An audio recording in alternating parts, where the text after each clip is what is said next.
Messicks, a helping hand with your land. Neil from Messicks here with the new Kubota M5L-111 poultry and orchard tractor. Let's take a quick walk around this specialty machine and check out some of its new features. One of the things that you cannot miss about this machine is the profile of it. You can see as I stand here beside it, this is a much lower tractor than you typically would find in a 111 horsepower machine. You can also notice the huge set of tires that are on this machine here in the front and the back.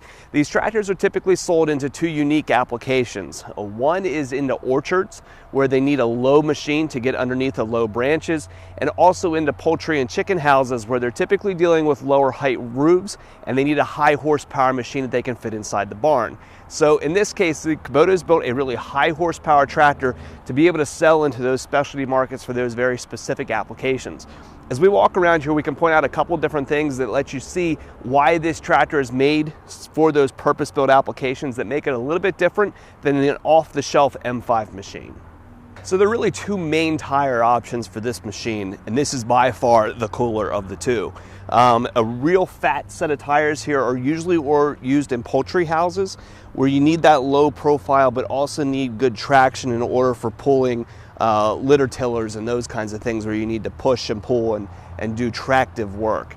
Tractors sold into more of your orchard applications will usually have either this or a smaller traditional R4 tire like you'd see on most other tractors that also does the job but isn't nearly as cool looking.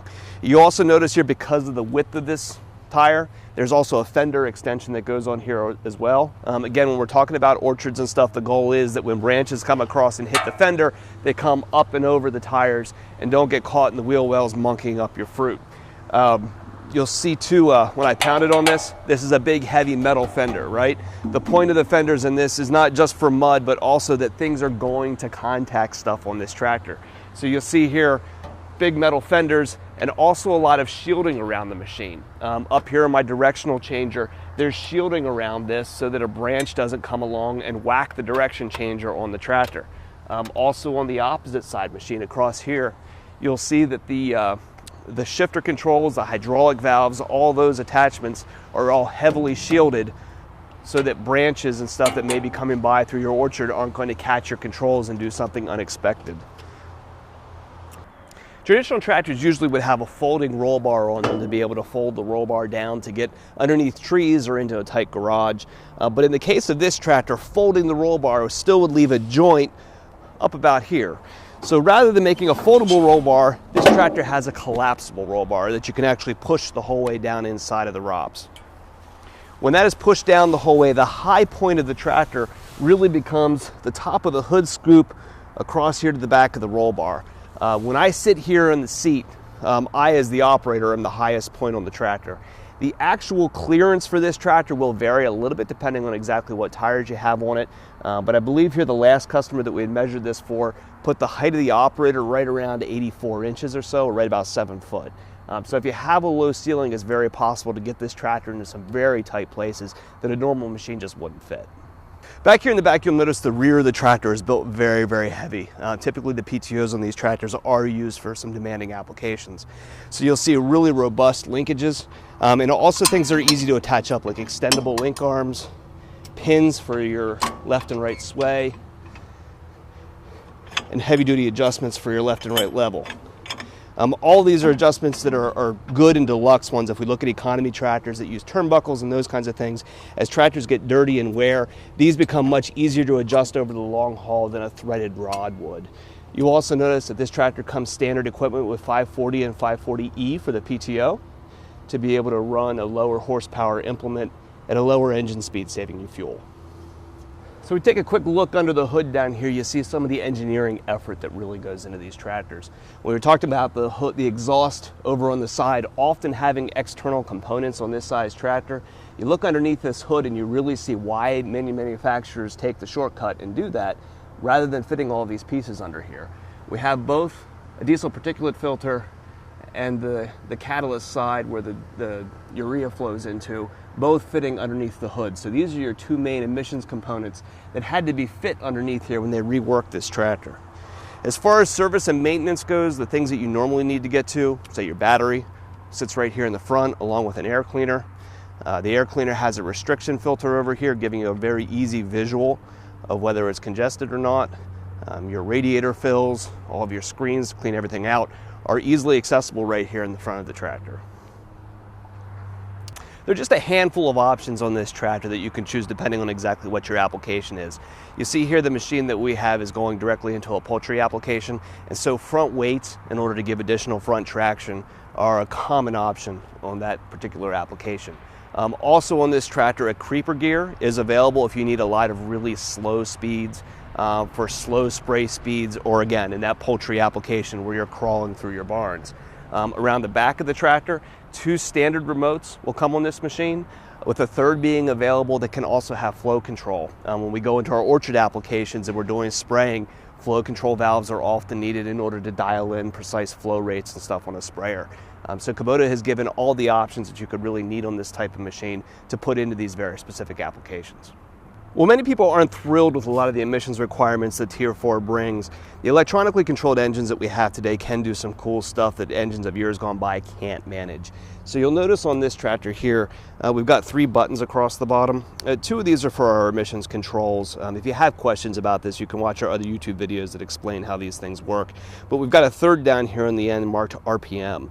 The RPM control will engage a constant RPM function on the engine that uses those electronic controls to keep the engine RPMs constant when you have varying loads coming from your PTO or from your transmission if you're headed up or down hills. That electronic management can just provide a more constant RPM and constant operating condition to the tractor that just makes it more predictable. Or again, in case of our PTO driven implements or things where we need a constant RPM, that just makes the tractor easier to work and easier to operate. Along with that, down on our side panels, we have electronic throttle controls that just move and operate a lot more smoothly than cable attached controls do. Over here in our main shifter, this is a 6-speed transmission, comes through stock with 2 ranges with a creeper available. As we move back, we get rear remotes, 3-point with standard draft control on this tractor, an engage and disengage knob for our PTO, and 2 different throttle presets, or an A or a B throttle preset if you want to set a preset for, say, your PTO operating speed or a comfortable other operating function. You can recall those just by pushing the buttons back here. Just a quick around the parking lot driving here. So up here on the dash I have a lever to go between forward and reverse.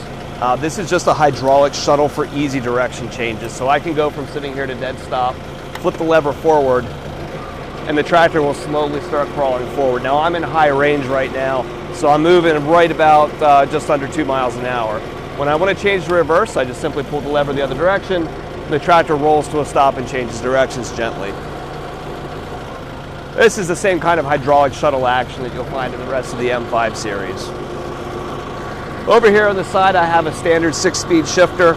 So right now we're in first gear. So we do clutch when we go between gears. So right now we're in first, so we just clutch and pull back to go to second. Clutch and push forward to go to third. And off we go. This tractor actually does go pretty fast, so if you need to road between locations, when I was coming down the road over here in my top speed, I was up to about 18 miles an hour. So that's pretty quick. I mean, those kinds of speeds don't seem too fast compared to a car or a truck, but when you're in a tractor, it feels plenty fast.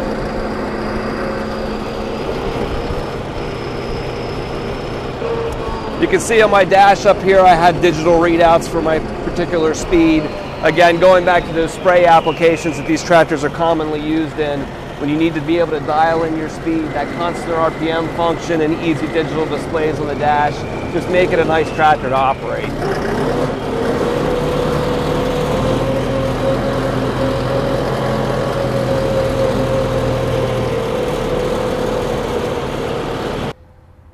So if you have an application that demands a tractor like this, be it poultry houses, orchards, or heading down to your local drag strip, give us here at Messicks a call. We're available at 800-222-3373 or online at messicks.com.